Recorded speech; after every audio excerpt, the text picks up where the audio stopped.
Hi y'all, Jeff here with Jeff's Cars, and welcome back to another video regarding automobiles and the automobile industry.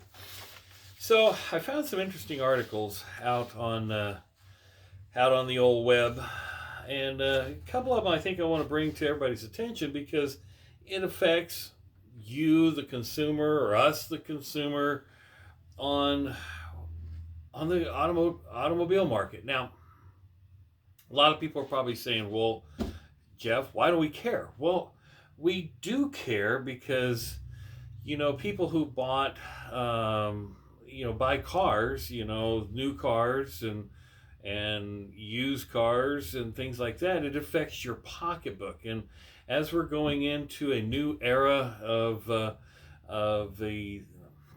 presidential administration, things can get all kind of wonky. And so I just kind of want to bring some things to everybody's attention that, you may or may not know. So, a couple things. Well, first of all, to start with, back in 2022, when new car prices actually were at their highest, it was hard to predict when the prices would soften, go down. This is according to JP Morgan. Fortunately, the time of lower prices on new cars has arrived. Now, this information actually has come earlier this year. So some of you, this may not be new to, but others, could be the first time you've heard of it. But it's not typically on any mainstream news either. So maybe it's something they don't want you to know. But in March of 2024, so we're talking almost a year ago, the average transaction price for a new vehicle was $47,218, which was a 5.4% decline from the peak in December of 2022 and a 1% drop from March of 2023, according to Cox Automotive. Now, intriguingly, some new car models are seeing more significant price reduction than others. And a recent analysis from CarEdge dove into which car brands have seen the biggest drop in prices in 2024 as compared to December of 2022. So, I don't have these in any specific order, but Cadillac, and we're talking brands, we're not talking specific models.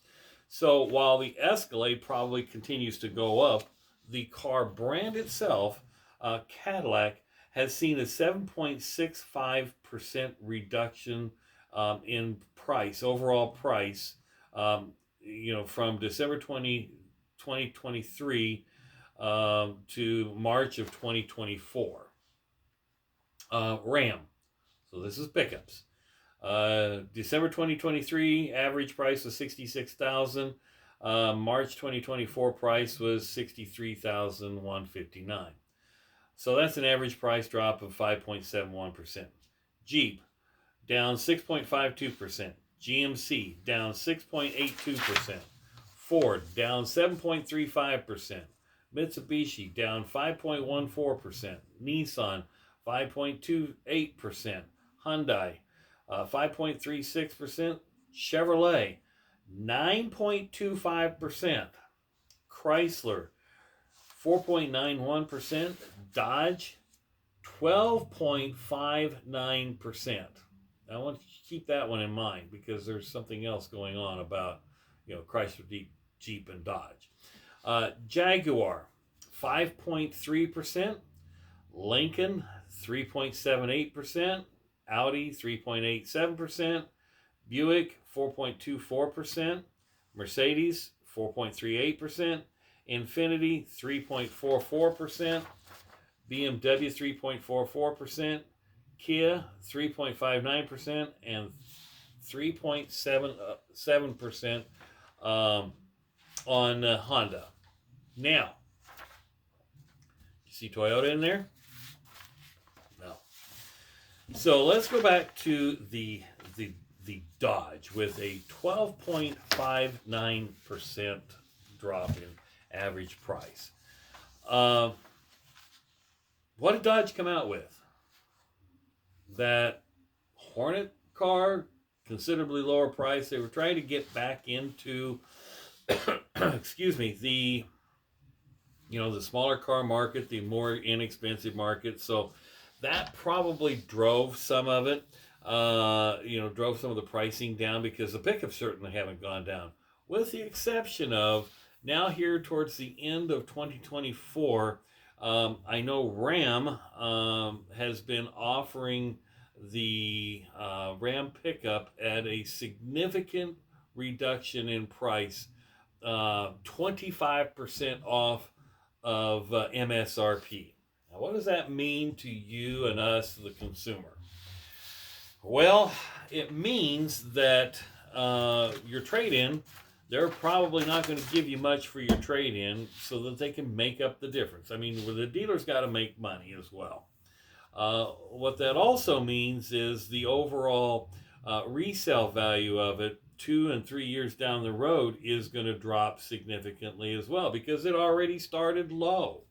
So we're probably going to see a turnabout in the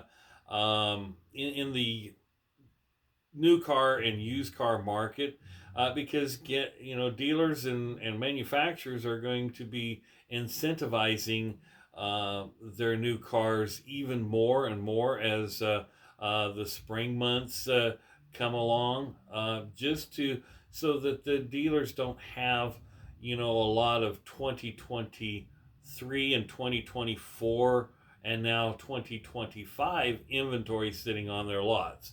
We got to get past the COVID time period where the supplier, the some of the parts and pieces that the supply chain industry caused, and so on and so forth.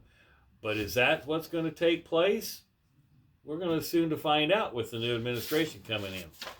Now, one last thing. Of course, right now, as we know, in the economy is what it is. Some analysts say it's doing better. Some analysts say it's not. The price of food is still up. The prices of lumber still up. Housing starts are, trying to creep back up there, but it's driving the cost of materials up. I mean, it's a constant battle, and I don't know how you get these things down, because the labor wages are coming up in order to meet that as well. So, but in the middle class area, as prices continue to rise on everyday goods and services, it is becoming harder and harder to stretch a budget for some of the basic things. Just kind of talked about that.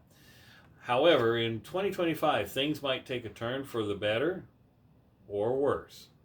There are still some great options for the middle class demographic to purchase a car in the next year, especially as sports utility vehicles. Middle class buyers, and I've talked about this in other videos, while middle class buyers, everybody wants an SUV. It just seems to be the thing that everybody's wanting to pick up an SUV. I don't know what, car manufacturers are not making very many cars. It's because they are saying the consumer is driving that they want SUVs. Now, there are some SUVs that I'm going to kind of go in order by price, as to in this being in the middle class area of SUVs, and for 2025, the starting MSRPs of these vehicles. The 2025 Hyundai Tucson. Average MSRP is $28,000. Probably a nicely equipped one. You can probably get a nicely equipped one for about $32,000. It's an all-around performer, combining with roomy interior, with top-of-the-line fuel efficiency and safety systems that are upgraded to the max. It also does have hybrid options with impressive mileage, reducing the fuel costs. And it's a good vehicle for budget conscious families.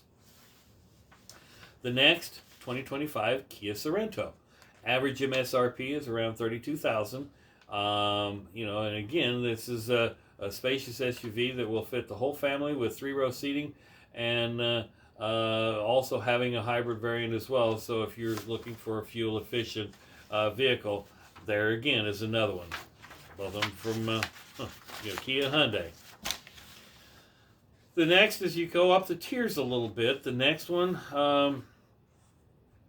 that has got some notoriety and probably some, and is probably fairly reliable as well, is the 2025 Toyota 4Runner.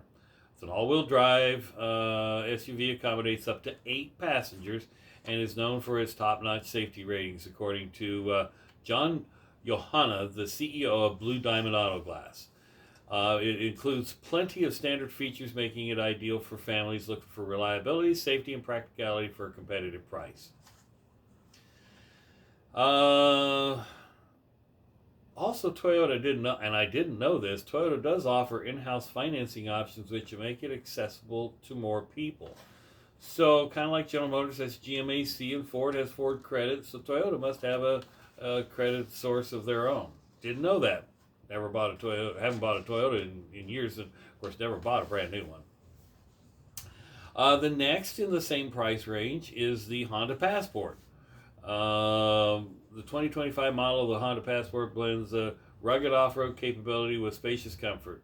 While priced slightly higher, and that's when you option it up a little bit, it does have an excellent resale value, and we've talked about in previous videos regarding resale value, and Honda being one of them, Toyota being another, Subaru being another as well. The resale value, that is intriguing when you're buying one to hold on to a car for a long time. Or at least, if you plan on, maybe trading in 3 to 5 years, which is about the average anymore. They may, and the Honda Passport, now while I haven't driven one in a long time, actually I believe, Hondas, they drive well, and they're, I don't know, it just seems to be a pretty good car. And the last on this particular list that I come up with is the 2025 Mercedes GLC. Now, as you all know, I'm a Mercedes guy, and this one is impressive, although I think if I were the buyer and looking and buying my first Mercedes, this would be a good one. The average MSRP is around $49,000, and nicely equivalent, about $54,000. It's a great deal according to the same Johanna's professional opinion, the 2025 Mercedes-Benz GLC is a great deal for the middle-class families looking for a balance between affordability, practicality, and premium features. And if the affordability is there, I probably go one more step further, but it kind of gets you above that middle class vehicle, and I'd probably go the GLE because the E-Class. I've always been a proponent that the E-Class is probably the best quality Mercedes vehicles in their whole lineup, and that would be true going into the GL series. Now, while I've got the GLS version with the my GL 350, I've always liked the extra space, and things like that. But between the GLC and the GLE, you really can't go wrong, and that's my opinion. So keep those things in mind. If you are out shopping for a new car, prices apparently have come down a little bit, and I've seen on TV where manufacturers are offering incentives and things like that because they want to move the cars. And so if they're offering those, obviously take advantage of them. So that's my rant on the new car market today. If you like this content, give me a thumbs up. Continue to hit subscribe if you haven't, and share this with your friends. We're working towards getting to that monetization point here on YouTube. Appreciate you watching, and have a great day.